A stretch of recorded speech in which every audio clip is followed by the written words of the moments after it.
બોડેલી લાઈવમાં આપનું સ્વાગત છે। કવાંટ તાલુકાના પાનવડ ગામની સીમમાં આવેલા એક અવાવરું કૂવામાં એક અજગર પડ્યો હતો ને અજગર એક થાંભલો છે ત્યાં વીંટળાયો હતો, ફરી પાછો પડતો હતો। તે જોઈને વન વિભાગની ટીમને જાણ કરવામાં આવી હતી।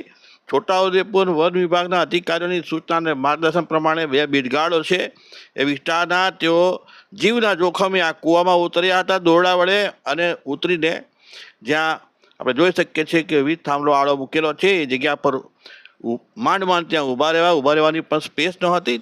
તેમ છતાં પણ એક મૂંગા પ્રાણીને બચાવવા માટે તેઓએ આ સંઘર્ષ ખેલ્યો અને દિલ ધડક રેસ્ક્યુના દ્રશ્ય આપણે પૂરી લાઈવના સ્ક્રીન પર જોઈ શકો છો કે એક થાંભલા પર વીંટળાયેલો એ અજગર છે એને સલામત રીતે એક લાકડા પર વીંટાળ્યો, ત્યાર પછી એને જે થેલી છે એની અંદર સલામત રીતે ફિટ કરી દીધો, એમાં મૂકી દીધો અને એ થેલીને ઉપર દોરડા વડે ઉપર ખેંચી લીધી। આમ આ ઘટના 19મી તારીખે 19 ફેબ્રુઆરીના રોજ બપોરે બની હતી અને એનું રેસ્ક્યુ કરવામાં આવ્યું છે વન વિભાગ દ્વારા। એક અજગર જે પાણીની અંદર પોતાના જીવ બચાવવા માટે પ્રયાસ કરતો હતો, વન્ય પ્રાણીને બચાવવામાં તેઓ સફળતા મેળવી છે। આ ઘટના વિડીયો પણ વાયરલ થયા છે અને બોડી લાઈવ પર એ દ્રશ્યો આપણે જોઈ શકીએ છો।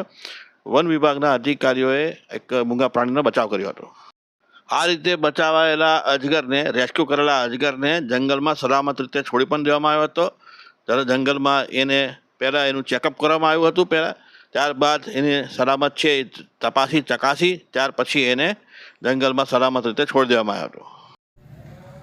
છોટાઉદેપુર વન વિભાગના પાનવડ રેન્જમાં આવેલ પાનવડ ગામે એક અવાવરું કૂવામાં 50 જેટલા ઊંડા કૂવામાં અજગર ખાબસ્યું પડેલો છે તેવી જાણ વન વિભાગને થતાં ભરતભાઈ ફોજી અને અરવિંદભાઈ જોશી વનરક્ષક બંને તાત્કાલિક ઘટના સ્થળે બનાવના સ્થળે પહોંચી અને કૂવામાં ઉતરી અને સફળ રીતે રેસ્ક્યુ કરવામાં આવેલો છે અને અજગરને બહાર કાઢી અને જંગલ વિસ્તારમાં સુરક્ષિત મુક્ત કરવામાં આવેલો છે।